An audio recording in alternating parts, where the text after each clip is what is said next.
Hi, I'm Tony. I might look familiar. I've been on the channel a couple of times before from a master class that I did with my Eclectus Parrot Jellybean and the in-home visit Dave and Jamie did with my whole flock of parrots. And now I'm on a Freeflight trip with my new blue-throated macaw, Moxie.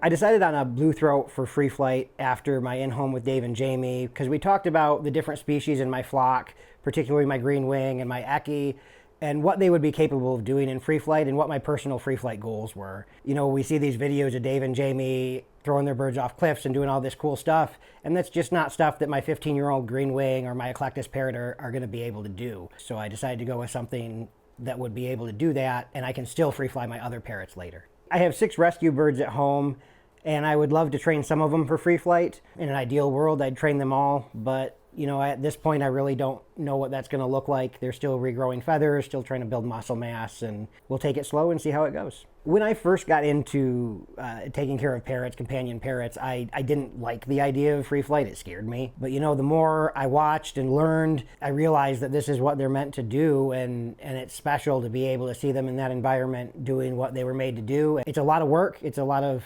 investment of time and money, but it's worth it to give them what they were made to do. I went with BirdTricks because I've had a chance to familiarize myself with Dave and Jamie's methods, first through YouTube and then through interacting with them through the masterclass and the in-home visit. I developed a pretty substantial trust for them, and their methods proved effective. Working with Dave through the free flight course has been really great. He's always accessible by text message or call if you need to, but at the same time he gives you space to grow as a trainer and make mistakes and learn from them, but always within parameters that he feels safe in, and he makes sure that you and your bird are safe and learning from.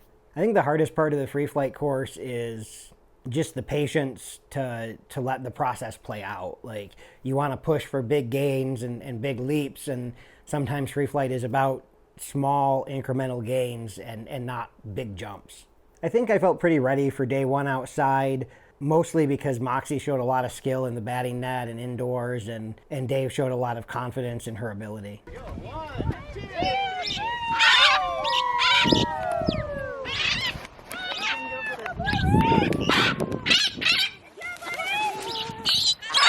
Holy crap!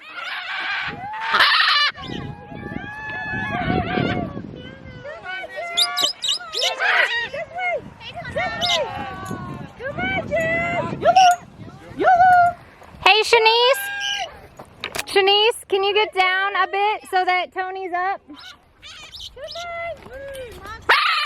Moxie! She's coming. Come on, Jeff. Oh, that's Moxie. Ava's not a fan. Do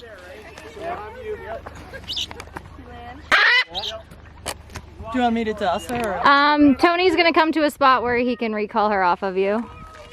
She's just like trying to learn what's happening. Moxie! Yeah. Okay, so what I would do is go ahead and let's get closer. And then we'll just kind of keep seeing if we can get a flight.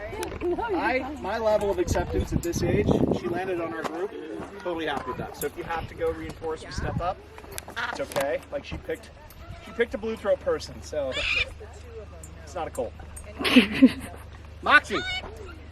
Smile, Claude. Moxie! Sorry about it, Yellow. I'm not sure I'm going to pick her. Okay, then go ahead and you can get a step up.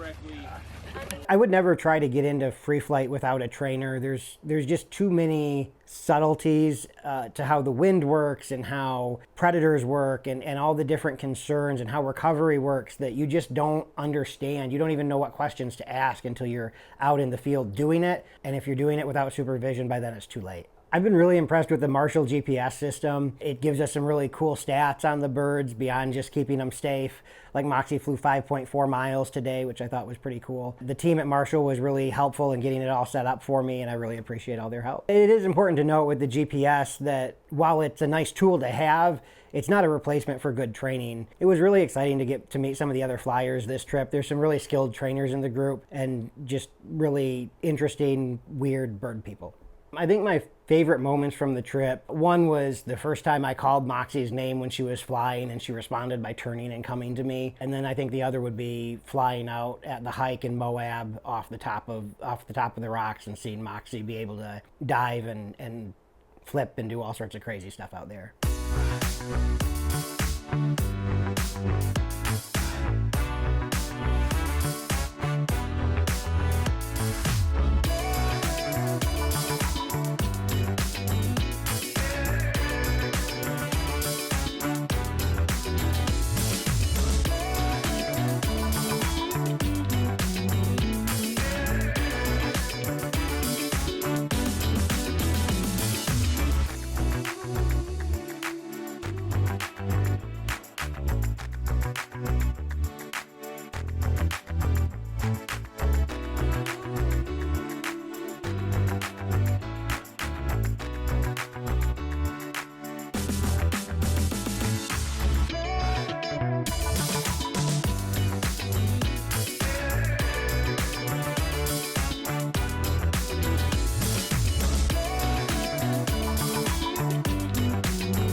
I've really enjoyed getting to know and be a part of the BirdTricks Free Flyers community. There's some really interesting people, and most of us who have birds enjoy talking about them and telling stories about them ad nauseum, and other people get sick of hearing that, but not here. If somebody was interested in free flight, I think the first thing I would tell them was to make sure that all their fundamentals were in place. You have to be on a good diet and a good sleep schedule. Your bird's enrichment needs have to be met. And you need to really look at what your free flight goals are and what your bird's capabilities are. An older bird or an eclectus or a green wing might not be able to do the same thing as a younger bird or a blue throat. So you kind of got to look at what you want and be honest with yourself, and if it's what you're interested in, go for it.